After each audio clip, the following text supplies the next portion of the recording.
Hello everyone, welcome back to online study zone. आज की इस वीडियो में हम बात करने वाले हैं बिहार पुलिस का प्रैक्टिस सेट, जिसमें हम लोग देखेंगे सेट नंबर 2। अगर आपने सेट नंबर 1 नहीं देखा है तो ज़रूर देखिए, जिसमें आपको बहुत ही अच्छे अच्छे क्वेश्चंस देखने को मिलेगा। और कल के कमेंट्स मैंने आपके पढ़े, जिसमें से काफ़ी लोगों का डिमांड रहा कि उसमें कुछ क्वेश्चंस इंग्लिश और हिंदी के भी जोड़ा जाए। तो कल के वीडियो में तो ऐसा नहीं था, लेकिन आज मैंने इंग्लिश, हिंदी और साथ ही साथ मैंने करंट अफेयर्स के भी कुछ क्वेश्चंस ऐड किए हैं। तो आज इस वीडियो को लगाइए। आज आपके पास टोटल 50 MCQ देखने को मिलेगा। तो देखते हैं कितना आप स्कोर कर पाते हैं, और आप लोग क्वेश्चंस के साथ साथ आंसर नीचे कमेंट करते चलिएगा, ठीक है। मतलब क्वेश्चंस देख करके आंसर आप नीचे कमेंट्स करते चलिए, ताकि मुझे भी पता लगता रहे कि आप लोग वीडियो को कंटिन्यू देख रहे हैं। तो शुरू करते हैं। तो सबसे पहला प्रश्न आता है कि किस नृत्य को ठीक शुरू किए जाने से पहले, यानी ठीक शुरू किए जाने से पहले सेवा कल्ली नामक एक अभ्यास सत्र किया जाता था, जो एक मंदिर के परिसर में किया गया था। सेवा कल्ली, तो अगर नाम पर थोड़ा सा फोकस करोगे, सेवा कल्ली, कथक कल्ली, तो यहाँ से निकल जाएगा सही आंसर ऑप्शन ए, कथक कल्ली। ऑप्शन ए बिल्कुल सही आंसर होगा। और कथक कल्ली एक प्रकार का शास्त्रीय नृत्य है जो कि केरल से संबंध रखता है, तो ऑप्शन ए हो जाएगा। सेकेंड क्वेश्चन बनता है कि भारत की राष्ट्रीय आय में सबसे कम योगदान किस क्षेत्र का है। तो हम जानते हैं कि भारतीय राष्ट्रीय आय जो होता है, भारत की राष्ट्रीय आय जो है, इसमें सबसे अधिक योगदान तृतीय क्षेत्र देता है, यानी थर्ड सेक्टर देता है, जिसे हम लोग सेवा क्षेत्र के नाम से भी जानते हैं, ठीक है। लेकिन क्वेश्चंस में आपसे पूछा गया है कि सबसे कम योगदान कौन देता है, तो सबसे कम योगदान आपका द्वितीय क्षेत्र देता है। यहाँ पे हमारा सही आंसर ऑप्शन बी बनेगा, ठीक है। लेकिन ज़्यादातर कार्य जो लोग हैं वो प्राथमिक क्षेत्र में, क्योंकि कृषि जो आता है वो प्राथमिक क्षेत्र के अंतर्गत आता है, और इसमें सबसे ज़्यादा लोग कार्यरत हैं। अब बात करते हैं कि द्वितीय क्षेत्र क्या होता है। तो देखिए, द्वितीय क्षेत्र की गतिविधियों में प्राथमिक उत्पादों को विनिर्माण प्रणाली के जरिए दूसरे रूपों में बदला जाता है। द्वितीय क्षेत्र के कुछ उदाहरण की बात करें तो आप यहाँ पे देख सकते हैं, जैसे प्लास्टिक निर्माण, कपड़ा उद्योग, खाद्य प्रोसेसिंग, ऑटोमोबाइल विनिर्माण, इस तरह के उदाहरण आप यहाँ पे देख पाएंगे। थर्ड क्वेश्चन आता है कि शिव प्रसाद मिश्रा जी की रचनाओं में किसके प्रति निष्ठा व्यक्त की गई है। 10th क्लास का हिंदी आप देखोगे तो वहाँ पे आपको एक मिलेगा आत्मकथा। तो आत्मकथा में शिव प्रसाद मिश्रा जी के बारे में बात कही गई है, शिव प्रसाद जी के आत्मकथा। तो उसमें उनकी रचनाओं में किसके प्रति निष्ठा व्यक्त की गई है, तो काशी के प्रति, ठीक है, काशी के प्रति। और आपने प्रीवियस पेपर जब देखा होगा बिहार पुलिस का, तो वहाँ पर भी इस तरह के क्वेश्चंस पूछे गए थे, जिसका कोई और छोर नहीं था, बस क्वेश्चन दिए गए थे, आपको बस समझ करके करना है। निम्नलिखित 4 वेदों में से किस एक में जादुई माया वशीकरण का वर्णन मिलता है। जादुई माया और वशीकरण का वर्णन मिलता है, तो सबसे अंतिम जो वेद है, चौथा वेद अथर्ववेद में मिलता है, option C. Question number 5, Mahatma Buddha के पंचशील सिद्धांत का उल्लेख किस उपनिषद में मिलता है। महात्मा बुद्ध के पंचशील सिद्धांत का उल्लेख किस उपनिषद में देखने को मिलता है। तो राइट आंसर क्या बनेगा, राइट आंसर हो जाएगा ऑप्शन बी, छंदोगय उपनिषद में। ऑप्शन हम यहाँ पे बी को टिक करेंगे, पंचशील सिद्धांत। तो यहाँ पे हम देखेंगे जैसे कि महात्मा बुद्ध के पंचशील सिद्धांत का उल्लेख छंदोगय उपनिषद में मिलता है। बौद्ध धर्म के अनुसार पंचशील या फिर सदाचार के 5 सिद्धांत दिए गए हैं। इनका पालन हर धर्मशील व्यक्ति को करना चाहिए। ये 5 सिद्धांत आप इस तरह से देख सकते हैं। असत्य यानी चोरी न करना, अहिंसा मतलब हिंसा न करना, ब्रह्मचर्य अभिचार न करना, सत्य मतलब झूठ न बोलना, और मादक द्रव्यों का भोग न करना। ये 5 प्रकार के पंचशील सिद्धांत दिए गए हैं। एक 2 प्रश्न और याद रखिएगा, जैसे कि चारों आश्रम का सर्वप्रथम चर्चा कहाँ पर मिलती है, किस उपनिषद में, तो जाबलोपनिषद में। साथ ही साथ बुद्ध की अष्टांगिक मार्ग का जो स्रोत है वो कौन सा उपनिषद है, तो तैत्तिरीय उपनिषद। ये दोनों भी इंपॉर्टेंट रहेगा, याद रखेंगे। निम्न में से कौन स्वपोषी होता है। निम्न में से कौन स्वपोषी होता है।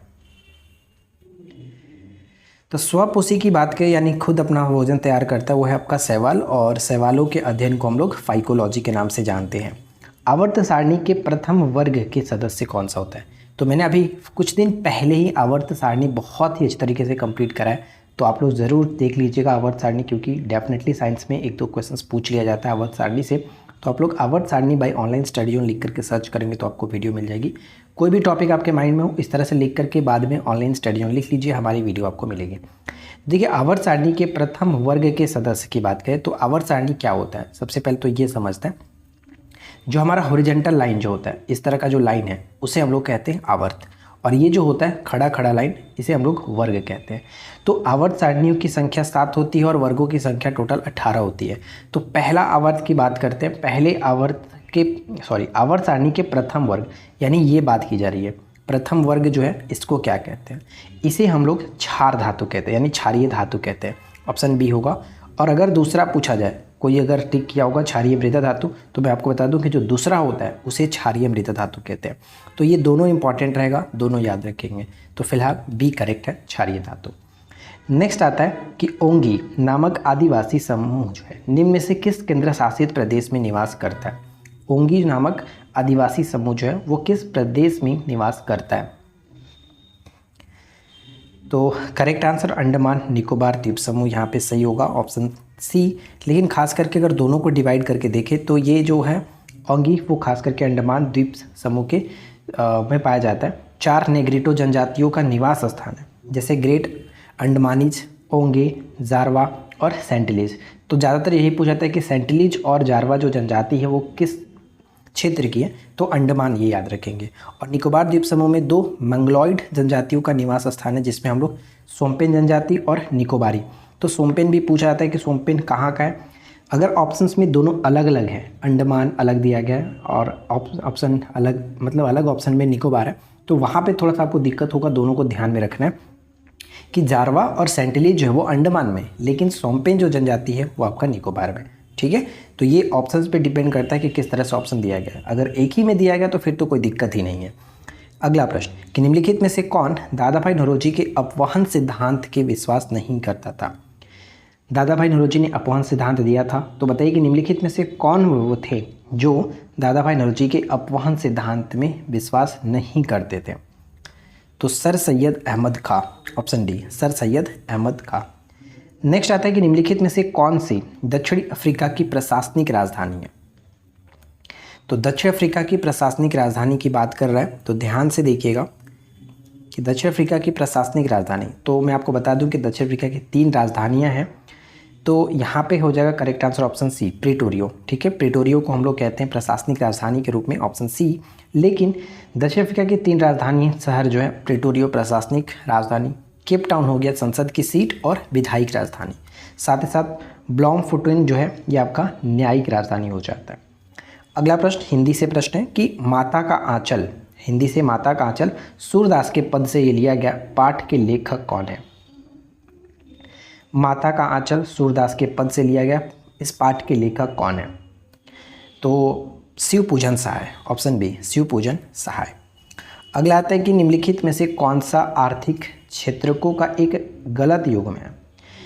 छोटा सा रिक्वेस्ट है कि अगर आप अभी तक वीडियो देख रहे हैं तो प्लीज़ यार वीडियो को ज़रूर लाइक कर दीजिए और चैनल को सब्सक्राइब कर लीजिए इस तरह की डेली वीडियो के लिए।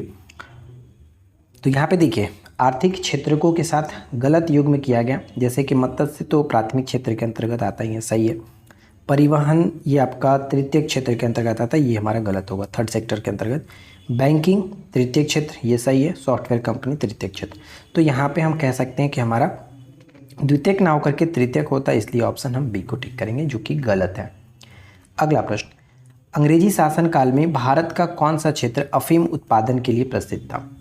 अंग्रेजी शासनकाल में भारत का कौन सा क्षेत्र अफीम उत्पादन के लिए प्रसिद्ध था, तो वो है अपना बिहार। बिहार जो था वो अफीम उत्पादन के लिए प्रसिद्ध था।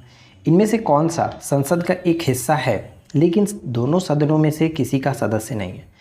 तो हम जानते हैं 79 आर्टिकल कहता है कि संसद के गठन के बारे में, और संसद के गठन जो होता है किसके किससे मिलकर के बनता है, तो पहला राष्ट्रपति, लोकसभा और राज्यसभा। ठीक है, इन तीनों से मिलकर के गठन होता है संसद का। तो संसद का हिस्सा तो है लेकिन दोनों में से किसी भी सदन का ये सदस्य नहीं होते, तो भारत के राष्ट्रपति। यहाँ पे ऑप्शन डी हो जाएगा करेक्ट आंसर। चंद्रगुप्त मौर्य के दरबार में पश्चिम एशिया के यूनानी राजा सेल्यूकस निकेटर द्वारा भेजा गया राजदूत कौन थे। सेल्यूकस निकेटर द्वारा भेजा गया राजदूत मेगास्थनीज, जो कि चंद्रगुप्त मौर्य के दरबार में रहते थे, और इनकी प्रसिद्ध पुस्तक इंडिका। धम्म की शिक्षा देने के लिए अशोक ने किन पदाधिकारियों को नियुक्त किया था? धम्म की शिक्षा देने के लिए अशोक ने किन पदाधिकारियों की नियुक्ति की थी? तो वो है धम्म महामात्र। महामात्र कहीं लिखता है, कहीं महामात्र लिखता है। भारत की मुख्य भूमि 8 डिग्री 4 नॉर्थ से बताइए कि अक्षांशों के बीच फैली हुई है। तो ये मुख्य भूमि की बात करते हैं तो कहने का तात्पर्य ये होता है कि ये जो हम देखते हैं इस तरह से, तो मुख्य भूमि का मतलब यहाँ से लेकर के यहाँ तक, ठीक है। तो वैसे तो अंडमान निकोबार नीचे और भी जाता है, नीचे तक जाता है, लेकिन मुख्य भूमि हमारा यहाँ से आता है, ठीक है। मुख्य भूमि यहाँ से लेकर के यहाँ तक, तो ये जो फैला हुआ है वो कितना है? 8 डिग्री 4 मिनट यहाँ से स्टार्ट होता है, 8 डिग्री 4 मिनट से लेकर के 37 डिग्री 6 मिनट तक, 37 डिग्री 6 मिनट नॉर्थ में। नॉर्थ में क्यों, ये भी समझ लीजिए कि उत्तर ही क्यों। तो उत्तर कहने का मतलब ये हुआ कि अगर हम ग्लोब की बात करें, चलो मैं पूरा अच्छे से बनाता हूँ ग्लोब, गोल एकदम। तो ये हमारा हो गया ग्लोब। तो ग्लोब में अगर हम देखें तो मान लीजिए कि ये हमारा नॉर्थ पोल, ये साउथ पोल, ये हमारा ईस्ट हो गया और ये वेस्ट हो गया। तो भारत, आपको पता है कि भारत से कर्क रेखा होकर के गुजरती है। तो कर्क रेखा कितना? 23.5 डिग्री, ये 0 डिग्री है, तो 23.5 डिग्री यहाँ पे मान लीजिए कि आपका 23.5 डिग्री है, 23.5 डिग्री। तो 23.5 डिग्री का मतलब कि ये आपका जो भारत होगा 23.5 डिग्री बीचों बीच से, भारत के बीचों बीच से लगभग होकर गुजरता है। तो कुछ इस तरह से गुजरता हो, मतलब भारत हमारा यहाँ पे है। तो ये कहाँ पर पड़ रहा है? ये नॉर्थ में ही तो पड़ रहा है ना, नॉर्थ में, ठीक है। इसलिए कहते हैं, ये तो ऊपर वाला भाग नॉर्थ हो गया, नीचे वाला भाग साउथ है, तो ये ऊपर में नॉर्थ में पड़ता है, इसलिए भारत में नॉर्थ लिखा जाता है। समझ में आ गया? तो ऑप्शन हम यहाँ पे बी को टिक करेंगे। नेक्स्ट आता है कि नटवरी नृत्य किस नृत्य शैली से संबंधित है? तो नटवरी नृत्य का संबंध हो जाता है जो कि कथक से। यहाँ पे ऑप्शन ए होगा कथक। यहाँ पे पढ़ सकते हैं कि कथक अपने शानदार फुटवर्क, अद्भुत घुमाव और नजाकत और बढ़त के लिए प्रसिद्ध है। नटवरी नृत्य को कृष्ण के नृत्य के रूप में भी जाना जाता है। नटवरी नृत्य को कृष्ण के नृत्य के रूप में भी जानते हैं। नील कृषकों की दुर्दशा पर लिखी गई पुस्तक नील दर्पण, नील दर्पण के लेखक कौन थे? नील दर्पण के लेखक कौन थे? तो दीनबंधु मित्र, ऑप्शन बी, दीनबंधु मित्र, बी को टिक करेंगे। किसने यह विचार किया था कि भारत में ब्रिटिश आर्थिक नीति घिनौनी है? किसने यह विचार किया था कि भारत में ब्रिटिश जो नीति है, ब्रिटिश की आर्थिक जो नीति है वो घिनौनी है? तो कार्ल मार्क्स ने, ऑप्शन सी हो जाएगा, कार्ल मार्क्स। अंग्रेजों द्वारा सर्वप्रथम कहवा बागान लगाए गए थे। अंग्रेजों द्वारा सर्वप्रथम कहवा जो बागान है वो कहाँ लगाए गए थे? तो यहाँ पे करेक्ट आंसर हो जाएगा वायनाड जनपद में, ठीक है, केरल के वायनाड जनपद, ऑप्शन डी को टिक करेंगे। आगे बढ़ने से पहले एक छोटा सा रिक्वेस्ट करता हूँ कि आज के इस वीडियो का लाइक्स का टारगेट हम रखते हैं 150 लाइक्स। पुरानी वीडियो यानी कल की वीडियो पे 131 लाइक्स तो क्रॉस हो चुका है, तो आज हम इस वीडियो पे 150 का लाइक्स रखते हैं, क्योंकि आज आप लोगों का डिमांड के ऊपर मैंने क्वेश्चंस थोड़ा सा इंक्रीज़ भी किया। कल 35 क्वेश्चंस थे, आज हमने इसको बढ़ा करके 50 क्वेश्चंस किया, साथ में इसमें कुछ इंप्रूवमेंट करते हुए हिंदी, इंग्लिश और करंट के क्वेश्चंस भी इंक्लूड किया है। तो आपको भी लाइक करना बनता है, 150 लाइक आज आपको कंप्लीट करना है। साथ में इस वीडियो को अपने ग्रुप्स में ज़रूर शेयर करें, जो भी आपके फ्रेंड्स हैं। नेक्स्ट है कि अंग्रेजी शासन के दौरान भारत के आर्थिक दोहन के विचार का प्रतिपादन किसने किया था? अंग्रेजी शासन के दौरान भारत में आर्थिक दोहन के विचार का प्रतिपादन किसने किया था? तो दादा भाई नौरोजी ने। नेक्स्ट आता है कि उत्तरी भारत में भूमि कर व्यवस्था का प्रवर्तक किसे कहा जाता है? The father of land settlement in northern India किसे कहा जाता है? तो मार्टिन बर्ड। बहुत इंपॉर्टेंट प्रश्न है ये, मार्टिन बर्ड। थाल घाट, भोर घाट और पाल घाटियाँ बताइए कि किस में स्थित हैं? खालिस्तान में दर्रे हैं, तो ये आपका पश्चिमी घाट में स्थित दर्रे हैं। पश्चिमी घाट में स्थित दर्रे हैं थाल घाट, भोर घाट और ये आपका पाल घाट। निम्नलिखित में से कौन सा हिमालय की नदियों के बारे में सत्य नहीं है? ध्यान से पढ़िएगा कि निम्नलिखित में से कौन से जो है पॉइंट्स दिया गया चारों में से वो हिमालय की नदियों के बारे में सत्य नहीं है। तो पहला पॉइंट है कि उनमें पूरे वर्ष पानी रहता है, जो कि बिल्कुल सही है। उनमें ज़्यादातर 12 मासी हैं, ये भी सही है। ये वर्षा तथा पिघलने बर्फ़ से पानी प्राप्त करते हैं, यानी ये भी सही है। तो तीनों के तीनों पॉइंट सही है, कोई गलत नहीं, इसलिए हम डी को टिक करेंगे कि उपरोक्त में से कोई भी ऐसा नहीं है जो कि गलत है, उपरोक्त में से कोई नहीं। तमिलनाडु के तट पर अपनी कुल वर्षा का एक बड़ा हिस्सा प्राप्त करता है किस मौसम में? जैसे पूरे भारत में जून जुलाई में ही आपका मतलब मानसून स्टार्ट होता है, ठीक है, मिड जून से स्टार्ट हो जाता है, लेकिन तमिलनाडु के तट पर अपनी कुल वर्षा का एक बड़ा हिस्सा जो प्राप्त करता है वो लौटते हुए मानसून से। उत्तर पश्चिम जो मानसून आता है, जैसे दक्षिण पश्चिम मानसून से तो पूरे भारत में वर्षा होती है, लेकिन तमिलनाडु में क्या होता है कि लौटते हुए मानसून से वर्षा होती है, और ज़्यादातर जो वर्षा यहाँ पे देखने को मिलता है वो अक्टूबर नवंबर में देखने को मिलता है। तो यहाँ पे सी हो जाएगा सही आंसर।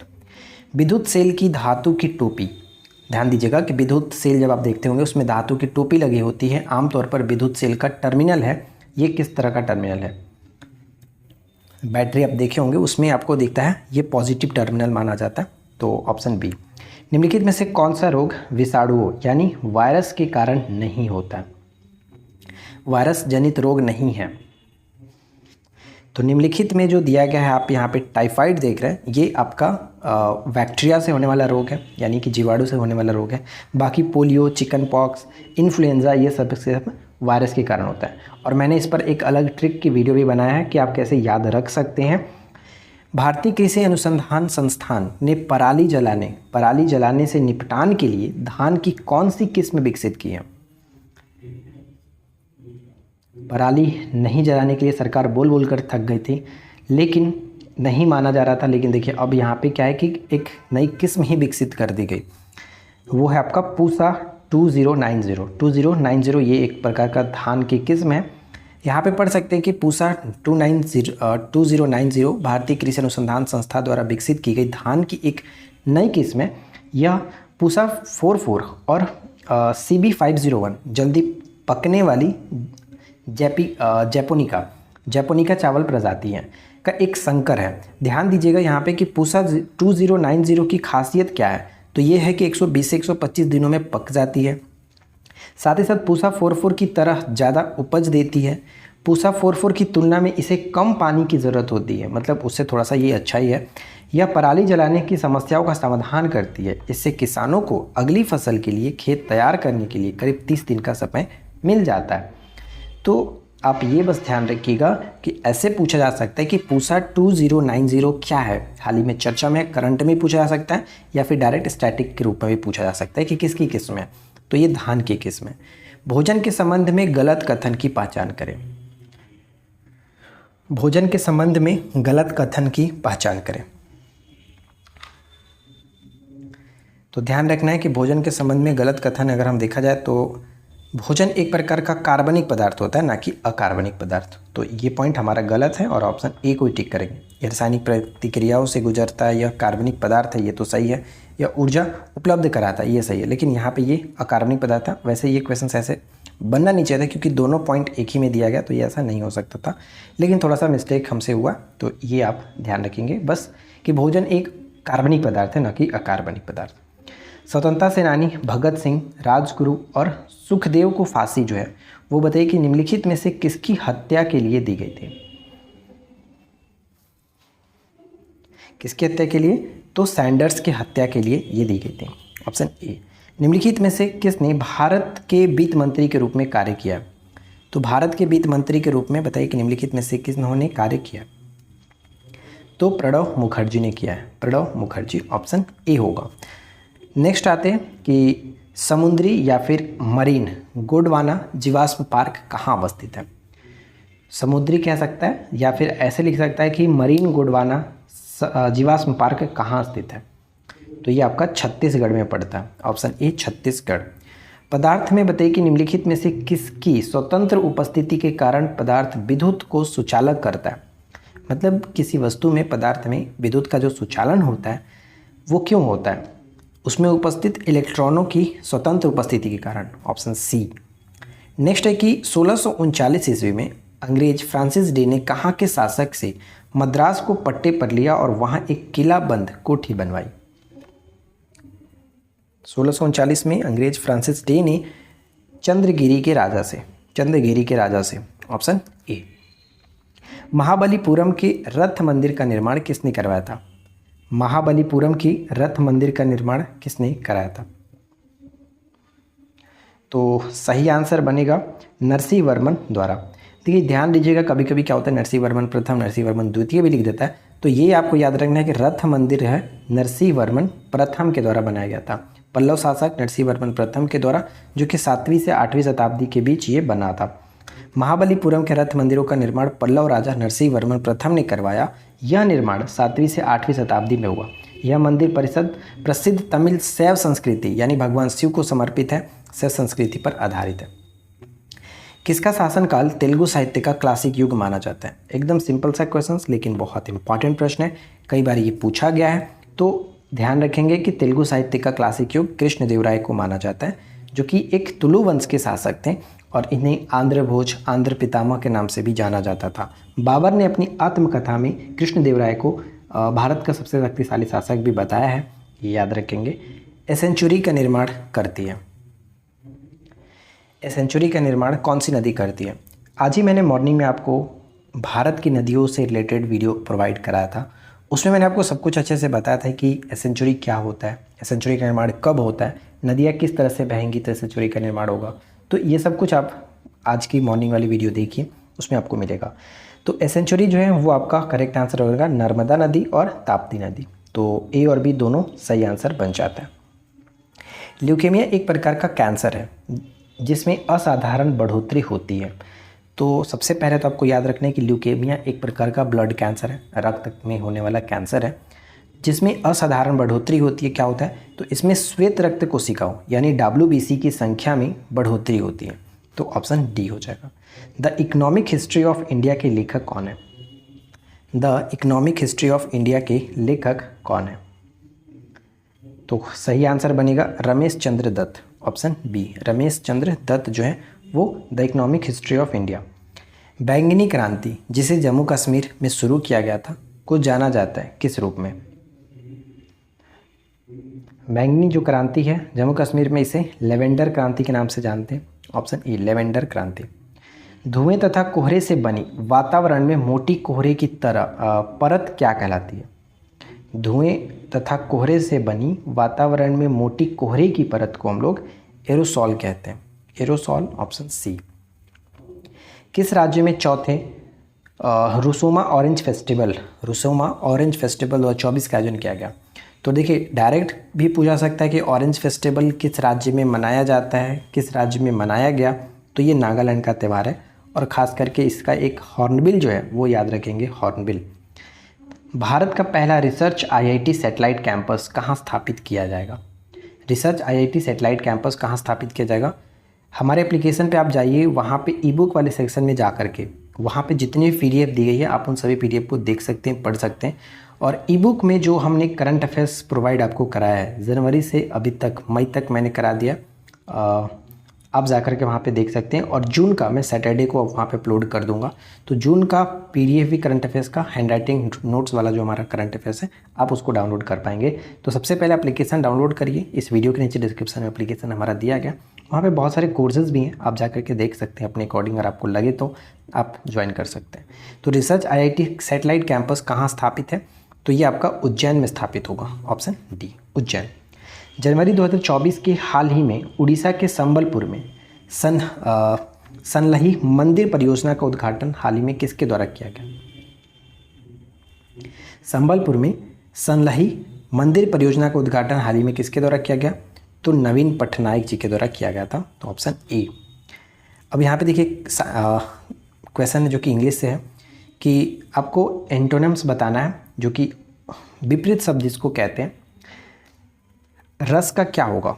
रस, तो रस का मतलब सबसे पहले तो आपको पता होना चाहिए कि रस का जो मतलब होता है वो होता है लापरवाह, ठीक है, लापरवाह। तो यहाँ पे इसका अगर उल्टा देखेंगे तो केयरफुल, जो कि सावधानी से। तो राइट आंसर हमारा बन जाएगा ऑप्शन ए। अगर आपको बिहार पुलिस में एंटोनिम्स कंप्लीट करना है तो मैं आपको बस एक छोटा सा पॉइंट बता सकता हूँ कि SSC का जो प्रीवियस ईयर का दिया गया है, अभी का जो TCS देता है वो नहीं, पहले वाला जो बुक आता था, जैसे MB पब्लिकेशन का जो पहले वाला पुराना वाला बुक है जिनके पास नहीं में, तो नया वाला बुक में बहुत सारी चीज़ें दी गई हैं, पुराना वाला भी कवर है। तो आप उसको देख करके उसमें से जो एंट्रेंस दिया गया है वो बस थोड़ा सा अच्छे से देख लो। अब मैं आपको गारंटी देता हूँ कि डिट्टो लड़ जाता है, मतलब सेम टू सेम पेपर में आता है। मैंने पेपर भी देखा है प्रीवियस का, तो आप ये कर सकते हैं अगर आपको कंप्लीट करना है तो। इसके बाद नेक्स्ट आता है कि select the most appropriate meaning of the given idioms. तो देखिए इडम्स फ्रेज जो होता है वो एसएससी में खास करके पूछा जाता है, लेकिन बिहार पुलिस अब तो मिक्स करके रखा हुआ है, सब कुछ पूछता है। तो ये सब भी एसएससी का प्रीवियस में पूछा गया है। At a snail pace, at a snail's pace जो ये होता है इसका मतलब होता है धीरे धीरे, मतलब तो यहाँ पे हम इसका वेरी स्लोली कह सकते हैं। ठीक है, ऑप्शन बी यहाँ पे करेक्ट होगा, वेरी स्लोली। इसके बाद हम आता है कि नेक्स्ट कि शुद्ध वर्तनी का चयन करें। शुद्ध वर्तनी तो सही तरीके से क्या लिखा गया है, बहुत सिंपल है कि स्थाई। स्थाई जो है वो आपका बी बिल्कुल सही है, स्थाई। तो यहाँ पे बी को टिक करेंगे, स्थाई। इसके बाद नेक्स्ट आता है कि यहाँ पे आपको बताना है ग्रामेटिकल एरर कौन सा है, यानी 4 पार्ट दिए गए, फर्स्ट, सेकंड, थर्ड और फोर्थ। तो इस चारों पार्ट में से कौन सा पार्ट गलत है ये आपको बताना है। तो अगर आप इस चीज़ को पढ़ोगे तो देखिए, mother beat Jenny by a stick, मतलब कि माता जेनी को पीट रही है स्टिक के द्वारा। तो यहाँ पे कहेंगे कि जब कोई चीज़ को हाथ में पकड़ करके चलाया जाता है, मतलब कि हाथ में पकड़ करके चलाया घुमाया जा सकता है, उसके लिए बाई का इस्तेमाल नहीं करते हैं, उस वहाँ पर विथ का इस्तेमाल करते हैं। तो यहाँ पर विथ स्टिक होगा, तो विथ स्टिक यानी ऑप्शन बी होगा, विथ स्टिक, ना कि बाई स्टिक। तो ये चीज़ मिस्टेक है, यहाँ पे ग्रामेटिकल एरर है, तो बी को टिक कर सकते हैं। नेक्स्ट आता है कि मुख्य दर्शन में कौन सा समास है। रही बात समास की, तो समास मैंने अपने चैनल पर 2 से 3 बार पढ़ाया। अगर आप उस वीडियो को देख लेते हैं तो समास में कोई प्रॉब्लम नहीं होगा। 20 से 25 मिनट की एक समास की वीडियो आपको मिलेगी। आप हिंदी, सामान्य Hindi by online study zone लिख करके सर्च करो, समास का टॉपिक मिल जाएगा, आप आराम से देख लीजिए। मैं आपको गारंटी देता हूँ कि उससे अच्छा आपको समास कोई नहीं समझ आ पाएगा। तो एक बार जा कर के देखिए, डेफिनेटली याद हो जाएगा। तो मुख्य दर्शन, मुख्य दर्शन मतलब तोड़ोगे तो क्या कहने का मतलब हो रहा है, मुख्य दर्शन का मतलब मुख का दर्शन, मुख का दर्शन। तो यहाँ पे कर्ता चिन्ह का छिपा हुआ है। जब कहीं भी आपको समास में कर्ता चिन्ह कारक चिन्ह दिखे, कारक चिन्ह दिख जाए, मतलब कारक चिन्ह का लोप हो, तो वहाँ पे हम कहते हैं तत्पुरुष समास है। ये सब कुछ मैंने अच्छे से एक्सप्लेन किया हुआ है, आप जाकर के समास वाली वीडियो देखो तो सही। ठीक है, तो उम्मीद है कि आप लोगों को 50 क्वेश्चंस अच्छा लगा होगा। वीडियो पसंद आया हो तो लाइक एंड शेयर करिए। चैनल पर पहली बार है, सब्सक्राइब करके नोटिफिकेशन बेल आइकन को ऑल पे सेट कर लीजिए, ताकि रेगुलर वीडियो आपको मिलती रहे। मिलते इसी प्रकार के नेक्स्ट वीडियो में नए टॉपिक के साथ। Thanks for watching, keep learning, have a good day.